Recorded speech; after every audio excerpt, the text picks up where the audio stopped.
Hey, in this episode, we're going to be interviewing a broker and advisor. We're going to be speaking about the pros and cons of using a broker, and also what happens if you're using a broker and your business is listed on the broker's listing or directory for a year or more. What are some challenges, roadblocks to that? We'll get more into that. I'm Dave Kittle. This is the Dave Kittle Show, and I am the owner at Concierge Pain Relief Home Physical Therapy and the CEO of the Fieldmaker Group. And we are currently acquiring practices in New York and New Jersey.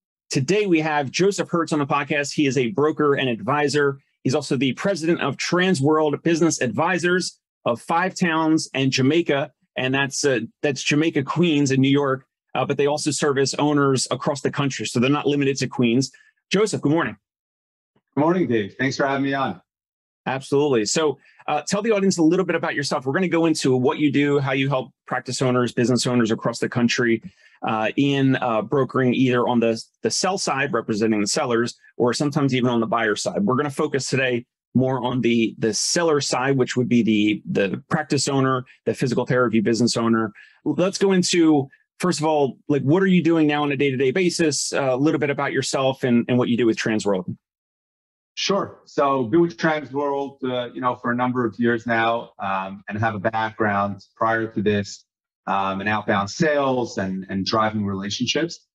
So on a day-to-day basis, we're focusing on working with sellers of businesses, often, people retiring or relocating, when they're looking to make the most important transaction of their life, essentially, and working with them to help them to get to the finish line, which is a potential exit for their business. Got it. So once you see, if a business is listed for 6 months, 9 months, 12 months, or longer, one of the things that you and I had connected over is I wanted to ask on the show here, do you see, as a broker and as an advisor, do you see patterns of businesses that sell quickly versus businesses that stay on a broker's listing for 12 months or more? Sure. So great question. And yeah, we have discussed it offline. I think when a business is listed for a long period of time, let's say 12 months, and it hasn't sold yet, one of 3 options are true in terms of why that business is on the market for that long. Either the business is not good, the seller's expectations are not good, or the broker is not good. And let me back up and explain what I mean by each one of those. The business not being good, this gets into the high level of what business brokerage, what it is to accomplish and sell a business, right?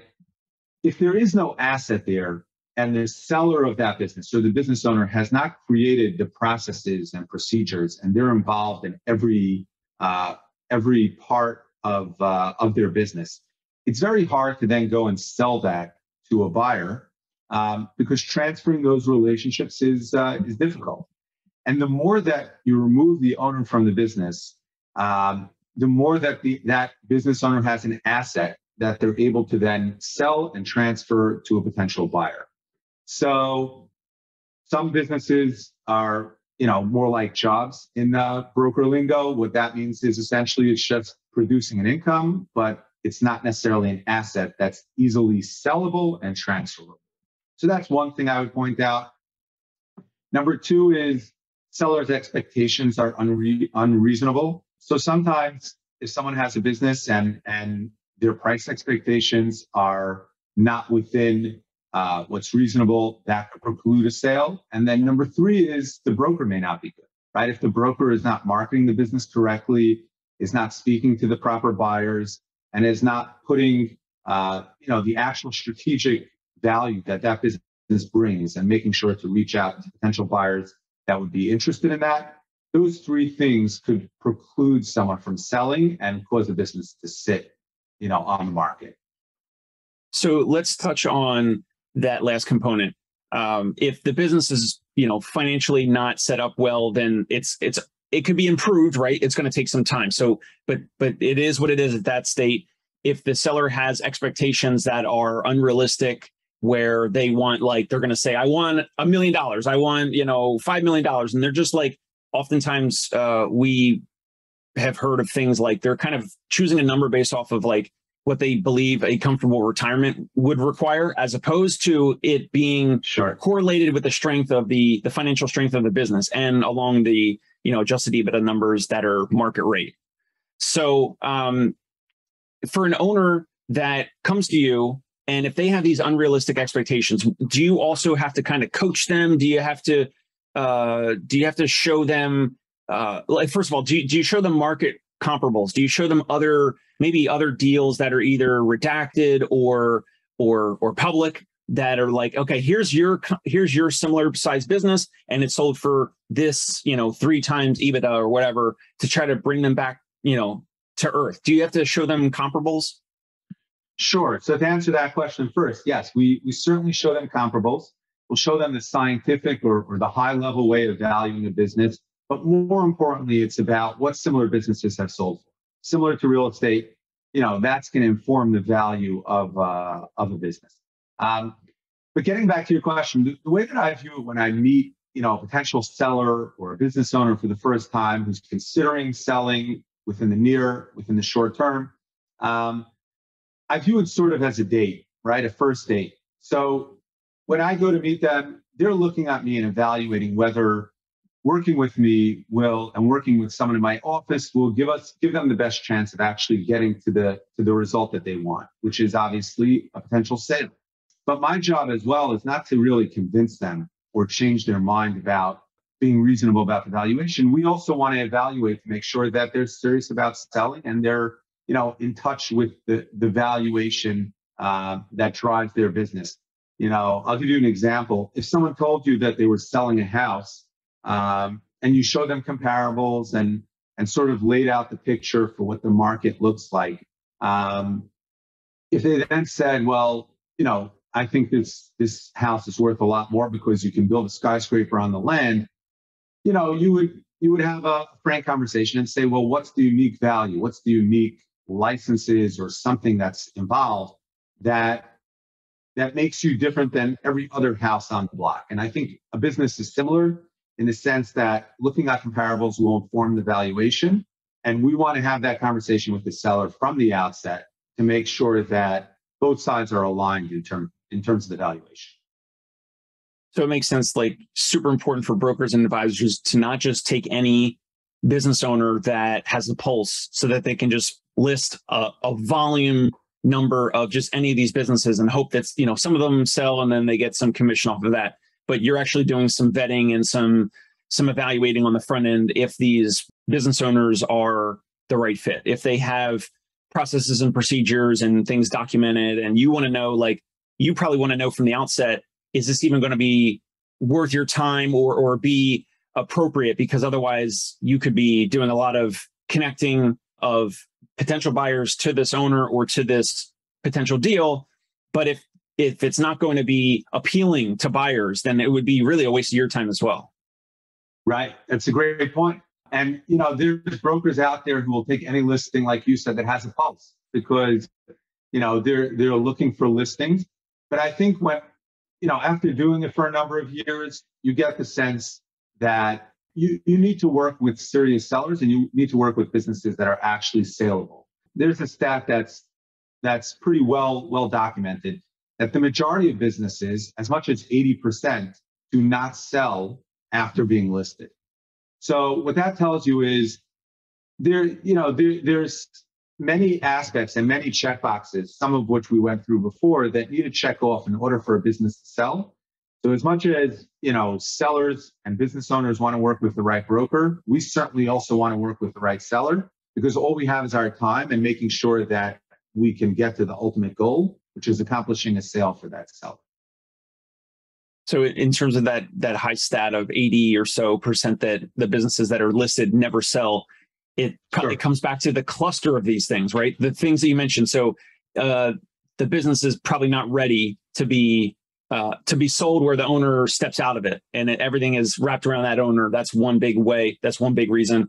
Another one is their expectations. They are probably shocked sometimes that they're valued based off of, adjusted EBITDA after add backs and they're thinking that they're going to sell for a multiple of revenue, but really it's a multiple of adjusted EBITDA. So they probably thought it was a bigger number. Then you might kind of come in and say, here's how your type of business is sold for in this, market range.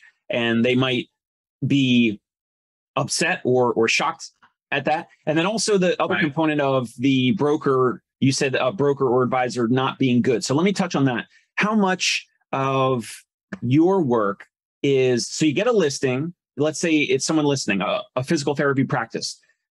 You onboard them, you list their practice, you get to know them, you vetted them and they vetted you. And so you move forward, you list it directly to your listing. What do you as a broker advisor, like if someone's listening and they were going to use you for representation, do you do marketing? Do you do outbound? Do you already know a lot of local or regional or national buyers? Like what types of things do you do as a broker or advisor to get more potential buyers to at least look at that potential therapy practice? Sure. Great question. So, what I would say is selling a business is not like leasing a car, right? It's a transaction. And we approach this with this mindset. For most of the business owners that we work with, this is maybe the largest transaction that they'll do in their life, maybe second largest if their house is worth more, but it's their baby. They've built it over decades. Typically, we're working with, most of the business owners we work with are let's say 50 and above who are looking to sell. So this is a really large transaction for them. And, would you go into a transaction when it's your first time and it's most important or one of the most important transactions of your life, doing it for the first time, when it's one of the most complicated transactions that you can do? It's a lot more complicated than selling a piece of real estate. So what it gets back to, I think, is, the value that we provide is advice. It's certainly marketing. It's certainly, helping auction a business and getting the highest possible valuation for the business. It's certainly knowing who to talk to and who the right buyer would be for their practice. All of those things are important. It's advising during due diligence. It's making sure all the terms in the contract are correct, obviously not as an attorney, but it's advising throughout that multi-month process of making sure that the deal gets to the finish line at the best possible, price and terms. But I think that's what it rolls into. It rolls up to, it's one of the most important transactions of a business owner's life and one of the most complicated. Would you want to do it yourself, or do you want to work with someone who's done it tens, hundreds, many, many times and knows the different pitfalls to watch out? Got it. So, but does TransWorld with your I don't know if you have like a data room or, just some data center with, contacts and all that within your business in TransWorld, do you have tens or dozens or hundreds or thousands of potential buyers? Sure. For different niches, different, for example, healthcare and physical therapy. So you have that available. And then do you do cold email? Do you do cold LinkedIn? Do you do cold calling to try to get buyer? Or maybe you already have these buyers, you just list it and then you can see metrics of like this physical therapy business listing on TransWorld has, X amount, like 313 views today, or it's got 1,000 views in the past 3 months, like, actual like website views on this listing. Or you also have some folks, because I know I was on TransWorld and I can, message, I put my contact information in, and then it goes obviously right to that broker for any of the transactions or deals that they're listing. So what are some of the things that you're doing either manually or with, digital tools to try to, get more buyers in the funnel to connect to the seller, the therapy seller? Therapy owner, that's the seller. Sure. Great question. So I think what you were touching on is maybe the buyer match program that we have within TransWorld. And that's a great resource that we have. So what it is for anyone who's not familiar, you can go to the TransWorld website, tworld.com. You can sign up to find, let's say, physical therapy practices in a specific neighborhood, specific, price point or revenue. And then you can be notified as new listings come in. TransWorld as a whole is over 300 offices, 700 brokers and agents. So we're a large organization. And when businesses come up, you'll be notified as they arise. So, at a high level, we're reaching out to three different types of buyers. We're reaching out to, your individual investor, physical therapist who wants to buy a new practice. We're reaching out to strategic buyers, and that's someone who may own a physical therapy practice, is doing a roll-up or something like that, or private equity, which is just more of an investment group, but similar to strategic buyers. But we're reaching out to those buyers. And what we help a potential seller with doing is we're marketing the business in many ways. We're using the newsletter that we send out to thousands of buyers. We're using the buyer match. We're tracking, we're sending it out to hundreds of websites to make sure that the business is listed in as many places as possible. And then it's a matter of really where are you listing? Because I figured TransWorld would want to have that like proprietary listing. So you're listing it on other broker websites like Biz Buy Sell, or what are some other places? But it probably links back to TransWorld, right? Right. So it does link back to TransWorld, and just Biz Buy Sell is a little bit different than TransWorld in the sense that it's not a proprietary website. Biz Buy Sell is more, you can view it as sort of an exchange, right? So many business brokers list their businesses there, and they sort of conglomerate, let's say, all those listings, but it then ties back to TransWorld. So on TWorld.com, you'll only find TransWorld listings, but on Biz Buy Sell, businessbroker.net, and many other websites, you'll find many deals that are listed by any broker or any owner that's looking to sell. Got it. Does a therapy practice or a business that you're speaking with, a practice owner, do they have to be a certain size before you might reach out to some of the bigger buyers like private equity? Like maybe some of these private equity firms may only want you to contact them if it's, 5 million and above, or 8 million or 10 million and above. Like, is there some, number, some reasonable number there? Like they probably don't want to look at something, under $1 million purchase price, and maybe it's north of 5 million, maybe it's north of 8 million. Sure. So typically strategics and private equity groups get interested when the EBITDA is over $1 million or in that range. But that really will still depend on the industry. So sometimes, for example, in the HVAC industry or in the home healthcare industry, strategic buyers are interested even at a lower level because they may be looking to roll up, practices in a specific state or something like that. So physical therapy definitely has a lot of demand, and there are a number of buyers out there. So that wouldn't be fast and true. But again, it's about some of the other intangibles of the business, how set up it is as an asset to be transferred, how involved the owner is. So some of those other things we're going to analyze to say, who's the right buyer for this potential practice? Do you have any stories where a business owner, practice owner was working with you in the beginning? Maybe they had some unrealistic expectations in regards to the price and terms, and they seemed, very dead set on that initially. And then do you have any, anonymous case studies where you were able to kind of show them what's a realistic price, and then it actually worked out well, or maybe not? Maybe, sure. maybe there are no stories that you have like that. No, we have many stories like that. As much as I was saying, we qualify sellers when they're coming in, and they're qualifying us, of course. There's always going to market, and you may want to be aggressive coming to market, right? To see what the market can actually bear. There's going to be a range for the valuation that a business, can get. So what I would say is, I don't have any specific stories, but when we're working with the business owner, we're bringing it to market. We're in touch with them on a weekly or maybe bi-weekly basis, telling them this is the number of buyers that have signed NDAs. This is the number of buyers that have seen your, some details about your business. This is how many views we've had. And we're taking a very data-driven approach to say, if many viewers have seen your business, but they haven't reached out to the next step, to signing an NDA, there's a problem somewhere.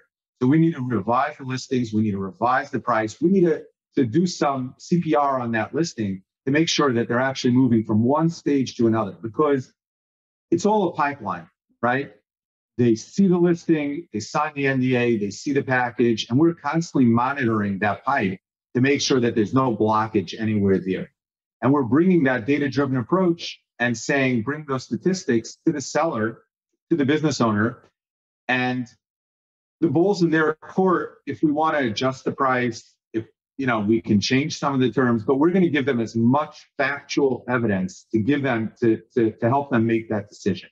We'll give our advice, we'll give them the evidence, and then we'll go from there. So, we really try to be as in touch as possible with the market and respond to the market to make sure that we're getting them the results that they want.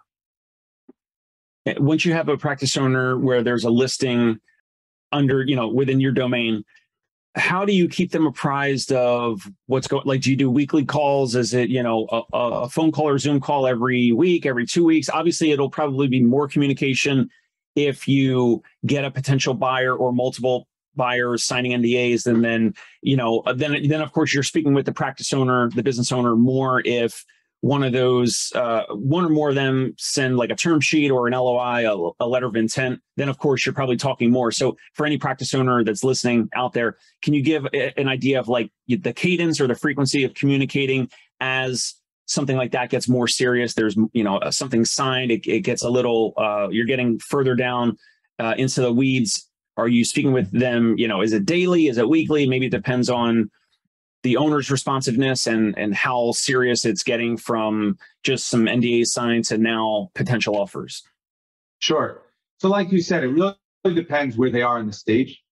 So initial stage, when we're just marketing a business, it can be weekly, it can be bi-weekly, but we're certainly going to be in touch at the very least within every bi-weekly to give them updates on where the listing is up to and how many buyers have reached out as we were talking about.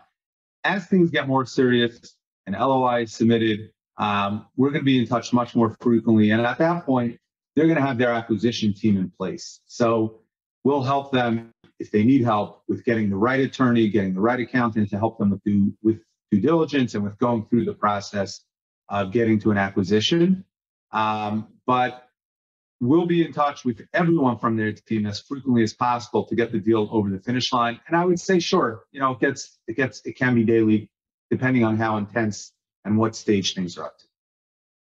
Excellent. Well, we'll wrap up shortly because I know you're busy and I'm busy, and I don't want to take up too much of your time. I would love to have you come back and we can certainly dive deeper into certain topics. For anyone that's listening, any audience member, what's the best place for them to reach out to you? Either, is it LinkedIn, email address, the listing, your profile on TransWorld? What's the best place for someone that's likes what you have to say on this interview, this chat here? They want to reach out to you and learn more about how you help them, how you could help them, how you help physical therapy practice owners, therapy business owners across the country. What's a good place for them to contact you? Sure. So you can reach out to me any one of those ways. LinkedIn is fine. I'm Joseph Hertz. On LinkedIn. My email is jhertz@tworld.com or 516-535-9690, extension 700. And I look forward to talking to anyone who's interested in talking further. Excellent. So when we have you come back, we'll discuss after this other topics. We'd love to have you come back and discuss a little bit more of a surgical approach to, it could be deal terms, EBITDA, just EBITDA, add backs, things that you specifically help a lot of therapy business owners with, a lot of service-based business owners with, anything like that. We would love to have you come back. Guys, go ahead and check out Joseph Hertz. Again, I don't get any commission, no cut, no affiliate fee. Reach out to these brokers. We're having them come on here to share their expertise and show you some of the professionals, the brokers, the advisors that are in this world, as Joseph said in the pre-interview, in this ecosystem, how they help other business owners like you. So feel free to reach out to them and connect further. That's it for the Dave Kittle Show now. And go ahead, if you like this, if you find this valuable, hit like, hit thumbs up on YouTube, hit the notification bell if you want to subscribe. That way you will get new episodes published. When they're published, you'll get them on your phone right away, as well as on Apple iTunes or Spotify. And that's it for now on the Dave Kittle Show. Bye.